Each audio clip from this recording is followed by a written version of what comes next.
Hi everyone, and welcome back to another Borkno game video. Today's video is dedicated to my thoughts on CR's updates regarding the banner changes, the 2x drop changes, the furniture drops, and the expansion update changes. So with these updates, the game is going to become much more casual. Is it a good thing? Is it a bad thing? It's all subjective and based off of personal preference and playstyle, but let's go ahead and cover the information that was provided to us. So first things first is the Ayane banner. It's going to be 16 days long, and it's going to bring Saren and the folks in Serendia, the clan, the guild, into the game with rate up. Now with this, I'm not going to cover whether it's a must pull or not. Short answer though, don't pull on it. Cover more why. The length of the banners pretty much changing makes the game more casual because it allows people to catch up towards soft launch players who had more time to build characters. With the banners pretty much being prolonged, it'll allow people to build more characters instead of summoning more characters, and this will allow people to save more jewels, save more gems for other banners. But let's go ahead and keep rolling through this and talk about the thank you login bonus. We'll keep covering the schedule changes and the banner changes more in later end of the video, but I just want to sort of get through a couple of things first, right? This login bonus, absolutely phenomenal. Thank you Crunchyroll for providing this. 800,000 mana, 300 stamina, 10 gacha tickets every single day. This is absolutely phenomenal. No other region got 10 gacha tickets every single day. They got free rolls, all right? I'm not sure if they got 300 stamina or 800,000 each day. 10 gacha tickets each day is technically going to be 100 tickets in total, which is 15,000 jewels. Crunchyroll could have just gave us free rolls, but they gave us rolls that we could save and some. So this is absolutely amazing. Thank you to them. This is just awesome to see. What a great change from Crunchyroll from all the other versions, alright? With this clan battle pretty much coming soon, March 7th, this was already predicted, and occurring through March 12th, these are going to be the bosses that are going to be appearing. Alright, here is a damage percentage calculation based off of defense debuff physical version CB2. Thank you for providing this to folks in Invidia. That's the guild. I'm not sure if they're going to be recruiting. Feel free to look them up in Priconne, and the authors are going to be Playstone 5 editors Ring, Dabo, Bonsai, Ending, and Tending, and it pretty much talks about like how to use it and everything. Feel free to download this with within a file and something in order to edit it, I guess, but it pretty much provides all the numbers in case y'all were curious, like what are the numbers that everyone's going to be hitting, right? And what are the bosses going to be there. I just wanted to sneak peek this and drop this. We'll cover it more in a future video, all this defense down calcs and everything, right? And it's going to be a very difficult clan battle to say the least. I just wanted to say that, so be prepared to have a difficult time this round, but we'll cover more about clan battle as we get closer to it. What's really cool is we are going to get normal quest double drop again during clan battle again, all right, which is really nice because I thought the double normal drops was one of the best things ever. Helped me build more characters, helped me properly progress within clan battle. I'm super excited for clan battle. I am ready with the clan at Wu to pretty much tackle that. Now when it comes to the hard quest double drop, this is very interesting because the hard quest double drop is technically shortened into 4 days, because the normal quest drop is going to be technically 8 days, the hard quest drop is 4 days. Honestly, I like it no matter what, because a hard quest double drop or a double drop for quest in general is really phenomenal. So I'm really happy to see this.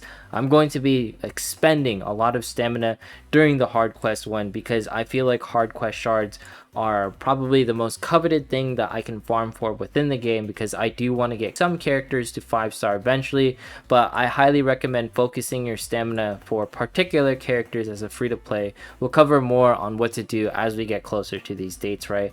And here's going to be the new furniture that's going to be appearing. This sort of reminds me of the cat from Alice in Wonderland. Super nice. I feel like it's a reference to like the Serendia guild because it's like an orphanage and a lot of this looks like toys. I'm not sure, but I really think it's cute, and I can't wait to see all the fun furniture designs that folks are going to be creating over on Reddit and all the different posts, even on Discord. Feel free to join ours. When it comes to this expansion update, I think it's really interesting because they are releasing it after clan battle, because clan battle starts on March 7th, and now we're going to be pretty much getting the expansion update not on March 7th but on March 15th.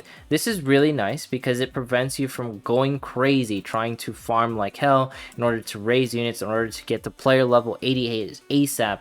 This will help people not panic as much. Note that we don't get the double drops, for the rank 8 equipment as much because it's not going to be appearing until March 15th. But at the same time, there's going to be hard quest double drop rate, so there might be some hard quests that you can farm in order to get more gear, in order to get to rank 8 5 slots much quicker. So that's going to be nice because chapter 10 is going to enable you to have, the 5 pieces of gear.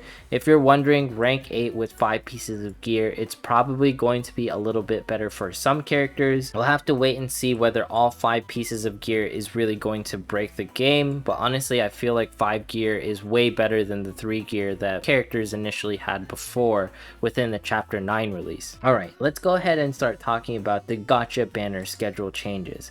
Now, before we cover anything else, they said this in the lines. This is all subject to change as we continue to closely monitor the health of the game and the progress of the global community. We hope with this new changes, all the players will be able to enjoy our wonderful world even more. So these changes to the gacha banner schedule, it can be changed. They just want to see how the community reacts. So if you feel like it's not going to be great, I'm pretty sure they'll release a survey. I'll release a poll over on YouTube probably a week into the Ayane banner, just gauge how folks actually feel, whether they like the extended periods and stuff. That way we can sort of help Crunchyroll in some ways, because I feel like they're watching some of our videos, such as the banner prediction videos and all that stuff.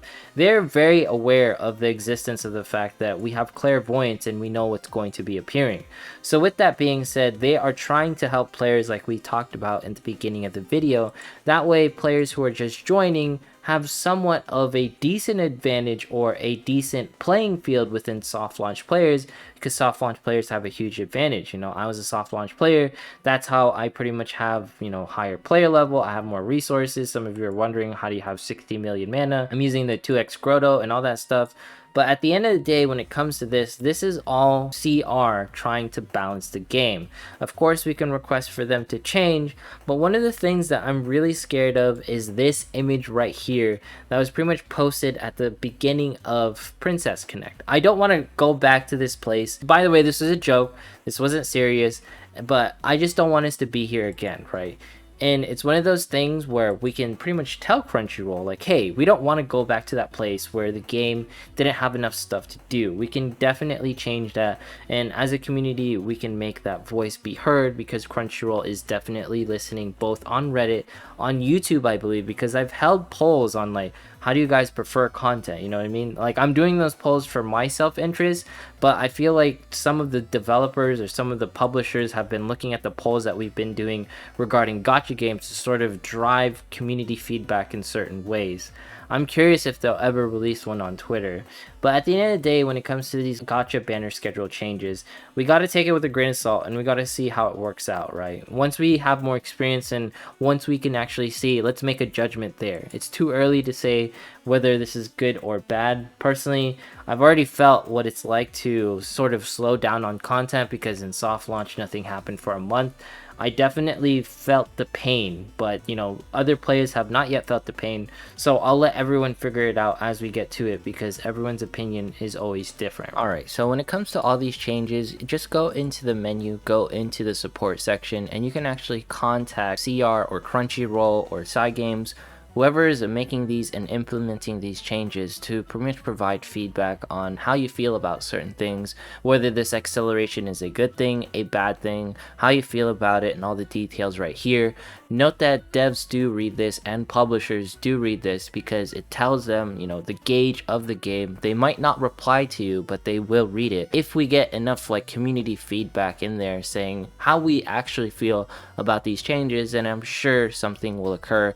But like I said, we'll be doing polls and everything to gauge how people are feeling. Obviously, folks on Twitter will definitely let Princess Connect or Crunchyroll Games, all the different people, know how they actually feel, because Twitter Twitter's pretty good at telling people how they actually feel. When it comes to all this, I'm gonna take it with a grain of salt. I'll see how it plays out. I've been through this before. I'm not sure if I want to experience it again, but at the same time, I want to trust Crunchyroll that they're trying to make the correct decision, trying to keep things intact so that everyone has a fair play, a fair chance when progressing through the game. I think they want to allow people to keep joining Princess Connect, to keep playing their game. They don't want just a small set of players, they want as many players as possible so that they can keep having an influx, an increase. Because I feel like what they're seeing is just a steady Princess Connect population. They want that population to keep going up, right? Hopefully our ghetto rigged mage comp mage melt will be able to do this. Akari is going to be the MVP because of her magic defense down. Let's see what happens here. Nozomi doing her thing. Nozomi by herself can definitely stay alive. Of course, it's 5-star and all that stuff. So not everyone has this capability, but also my arena is really crazy because it's a bunch of soft launch players. Everyone has like 5-star, like out the waz, like 5-star Kukas. It's just a crazy time being here, and I'm not going to like say like this is going to be an easy comp to beat, because obviously these comps are absolutely nutty, because I just took down the Miyako. I don't think I'm going to be able to defeat this team just because of the fact that their Kuka is still alive. Monica can barely probably get this damage off. Can we take out the Tamaki? No, we can't. We're done here. Oh well, we tried. I have not been having success. I've been seeing a lot of people building up their tank teams and their stall teams with more stars. If I don't have enough stars, I cannot compete. That's just how it is in some ways. But at the end of the day, I'm just having fun over here in Arena, trying to keep my rank, hopefully trying to stay above like top 1000. But anyways, if you made it this far in today's video, consider subscribing, dropping a like, leaving a comment. Follow me on Twitch, follow me on Twitter. We'll be doing the giveaway tomorrow. Make sure to comment on the original video with the 15k with all the JP summons in order to be entered into the giveaway. Anyways, that's it for today's video. Thanks so much for watching, and I will see you in the next one.